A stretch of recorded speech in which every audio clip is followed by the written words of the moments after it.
අද මේ විශේෂ මාධ්‍ය සාකච්ඡාව පවත්වන්න තීරණය කළේ ඊයේ අතිගරු ජනාධිපති ගෝඨාභය රාජපක්ෂ මැතිතුමන් විසින්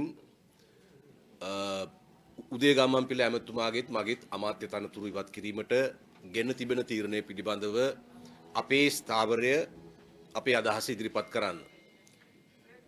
ඔයක වහලා තියන්න. ඕක වරින්න එපා. මේකෙදී මම හිතන්නේ අපි කවුරුත් දන්නවා තමුන්වන්සලා මේ ආණ්ඩුව බලයටපත් වෙන්න පෙර ආතුව විශේෂයෙන්ම ජනාධිපතිවරණයට පෙර ගෝඨාභය රාජපක්ෂ මැතිතුමන් ජනාධිපති අපේක්ෂකයා බවට පත්වීමට පෙර සිට අපේ කඳවුර ඇතුලේ යම්කිසි අභ්‍යන්තර අරගලයක් තිබ්බා. ඒ කියන්නේ බැසිල් රාජපක්ෂ මහත්මයාට ඕනකම තිබුණා ඒ ජනාධිපතිවරණ අපේක්ෂකයා වෙන්න. ඔහු ඒකට ඉතා විශාල සූදානමක් ඇති කරගෙන තිබුණා. පොදු ජන පෙරමුණ කියන පක්ෂයත් සම්පූර්ණ තමන්ගේ තනි පුද්ගල දේපලක් හැටියට යොදාගෙන ඔහුගේ උත්සාහයක් තිබුණා ඒ අපේක්ෂකත්වයට එන්න. නමුත් අපි හිතුවා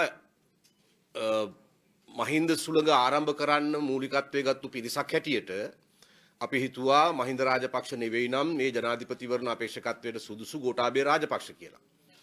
ඒ මතේ ඉඳගෙන අපි ක්‍රියා කළා.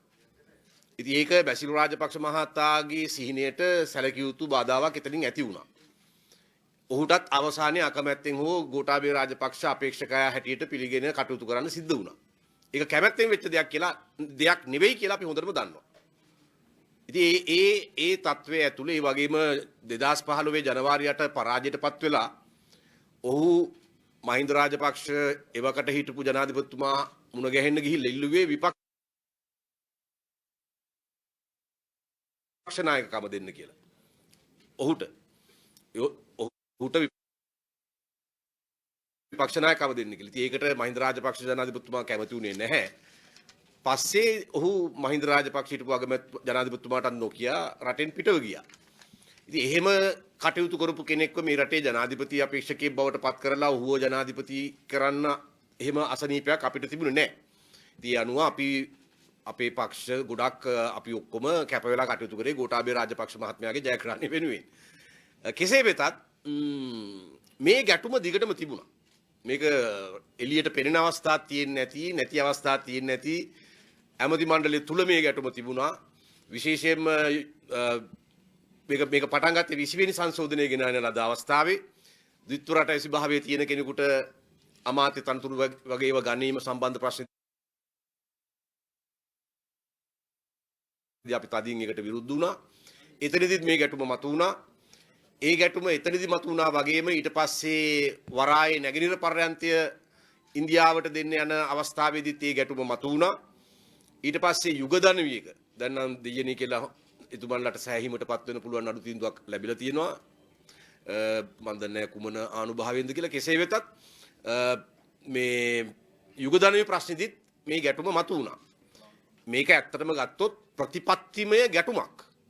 මේක මේ නිකම් මේ පෞද්ගලික ගැටුම් නෙවෙයි. ඉතින් මේ ප්‍රතිපත්තිමය ගැටුම මේ ආර්ථික අර්බුදයේදීත් මතුවලා තියෙනවා. අද අපි දන්නවා අපි මීට පෙර පැහැදිලි කළා ලංකාවේ ඉතිහාසයේ මුහුණ දෙන ඉතාම සංකීර්ණතම හා බරපතලම ආර්ථික අර්බුදයට අපි මුහුණ දීලා තියෙනවා. ඉතින් ඒක ගැන වගේ වගක් නැතුව කිසි ප්‍රශ්නයක් නැහැ. තව ටික කාලෙන් අපි ගොඩ යනවා වගේ අර බොහොම නිකන් තමන්ට ස්වයං වින්දනය ලබා දෙන සිතුවිලි වල ගිලිලා ඉන්න අපිට පුළුවන් කමක් නැහැ. ඒ නිසා අපි පක්ෂ 11ක් එකතු වෙලා අපි කතා කරලා අපිට වගකීමක් තියෙනවා මේක ඉබාගාතේ යන්න දෙන්නේ නැතුව මේ තත්වය ගැන අපේ අදහස කියලා යම් යෝජනාවලියක් රජයටත් ජනතාවටත් පිළිගන්වන්න අපි ඒක තමයි පහුගිය දවසේ කළේ. එතෙන්දී ඇත්තටම ගත්තොත් මගේ කතාවේ මම කළේ මේ තියෙන තත්වයයි මේක ගැන නොසලකා හැරියොත් වෙන අර්බුදකාරී තත්වයයි ආපදා තත්වයයි ඒ ආපදා තත්වය ඇති වුණොත් මේ රටට මොකද්ද වෙන්නේ කියන එකයි කියපු එක. ඒ අතරේ මුදල් ඇමති කියන චරිතය මේක ගැන වගේ වගක් නැතුව ඉන්නෝ කියන එකත් ඕකේ සඳහන් වුණා. කොහොම නමුත් මේ ප්‍රකාශ වලින් පස්සේ අපිට දැනගන්න තියෙන තොරතුරු අනුව මුදල් ඇමති බැසිල් රාජපක්ෂ ඔහු කියලා තියෙනවා අපි දෙදෙනා අමාත්‍ය තනතුරු වල ඉන්නවා නම් ඔහු අමාත්‍ය මණ්ඩලයට එන්නේ නැහැ කියලා. එතකොට ජනාධිපති ගෝඨාභය රාජපක්ෂ අන් සියලු අවස්ථාවලදී වගේම පවුලේ බලපෑමට යටත්ව ඔහු තීරණය කර තිබෙනවා තමන්ගේ සහෝදරයා ඇමති මණ්ඩලයට නොයන එක වළක්වා ගැනීම සඳහා අප දෙදෙනාව අමාත්‍ය තනතුරු වලින් ඉවත් කරන්න. ඒක ගැන අපිට කිසිම කනගාටුවක් හෝ ගෝඨාභය රාජපක්ෂ ජනාධිපතිවරයා සමග ආරෝවක් අපිට නැහැ. අපි දන්නවා ගෝඨාභය රාජපක්ෂ ජනාධිපතිතුමා බරපතල ලෙස බැසිල් රාජපක්ෂ කියන චරිතයේ විසින් ඔහුට අවශ්‍ය කරන පරිදි පාලනයට නතු වෙච්ච චරිතයක්. බැසිල් රාජපක්ෂ කියන කෙනා පොදු ජන පෙරමුණ කියන පක්ෂයේ තනි භුක්තිය තමන් අතේ තියාගෙන, මොකද අපි දන්නවා පොදු ජන පෙරමුණ පක්ෂයේ සභාපති කවුද, භාණ්ඩාගාරික කවුද, ලේකම් කවුද කියලා හවුවොත් කියන්න තියෙන්නේ අපි නම් දන්නේවත් නැති කට්ටියක්. ඒක මුල් කාලේ සාධාරණයි, මොකද විපක්ෂින් දැද්දි ශ්‍රී ලංකා නිදහස් පක්ෂයෙන් ඇවිල්ලා හිටපු අයට විනය පරීක්ෂණ එන්න තිබ්බා. ඒතර නමුත් අපි පොදු ජන පෙරමුණ කියලා පාර්ලිමේන්තු ඡන්දේ ඉල්ලුවට පස්සේ ඒගොල්ලන්ට කිසිම එහෙම බාධාවක් නීතියෙන් නැහැ.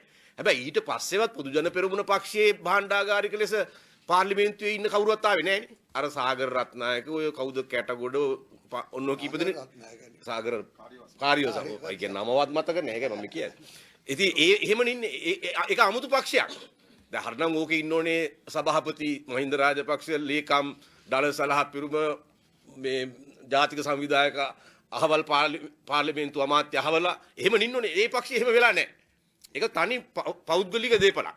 ඒ පෞද්ගලික දේපලේ තියෙන බලය පාවිච්චි කරලා ජනාධිපතිවරයාව තමන් අභිමත තීරණ ගැනීම කරා තල්ලු කරනවා. කනගාටුවට කාරණේ ජනාධිපතිවරයාටත් ඒ බලපෑමෙන් ආත්මි දෙන්න බැරි වෙලා තියෙනවා. කෙසේ වෙතත් අපි ගත වෙච්ච කාලය ඇතුළත අපේ අමාත්‍ය තනතුරු වලින් අපේ රටට අපේ මම ගත්තොත් මගේ විෂය කර්මාන්ත මගේ ඒ විෂයට අදාළ පිරිස වෙනුවෙන් අපට පුළුවන් උපරිමයෙන් කැප වුණා. උදේගමන් පිළ ඇමතුමත් එහෙමයි. අපි ඒ පිළිබඳව සතුටු වෙනවා. ඒ වගේම අපි මේ තනතුරු වලින් ඉවත් කිරීම පිළිබඳ තීරණයට අපිට කිසිම ඒක ආගන්තුක නෑ. මොකද අපි කොහොමත් අපි හෘද සාක්ෂියට එකගව කටයුතු කරන්නේ මේ තනතුරු වලින් ලැබෙයිද නොලැබෙයිද කියන ප්‍රශ්නය නොසලකා. ඒ හින්දා අපිට මේ තනතුරු තිබුණත් අපේ දේශපාලනය හැමමයි අපි කරලා තියෙන්නේ ජනවරමට අනුකූලව ක්‍රියා කිරීම පමණයි. 2019 ජනාධිපතිවරණේ වගේමින් පසුව මහමැතිවරණ ඒ ජනවරම ගොඩනගන්න කැපවෙච්ච ජනතා අභිලාෂයන් තියෙනවා. ඒ ජනතා අභිලාෂයන්ට පටහැනි ක්‍රියාමාර්ග වලට යනකොට ආණ්ඩුවට ඊට එරෙහිව අපි කටයුතු කරලා තියෙනවා. ඒ වගේම ජනවරම ආරක්ෂා කරන්න අපි කටයුතු කරලා තියෙනවා. ඉතින් ඒකට ප්‍රතිචාරය වෙන්නේ අපේ අමාත්‍ය තනතුරු වලින් අපි ඉවත් කිරීම නම් ඒක අපි තාම සතුටෙන් බාර ගන්නවා. මට කියන්න තියෙන්නේ බොහොම ස්තුතියි කියලා. මීළඟට අදහස් පළ කරයි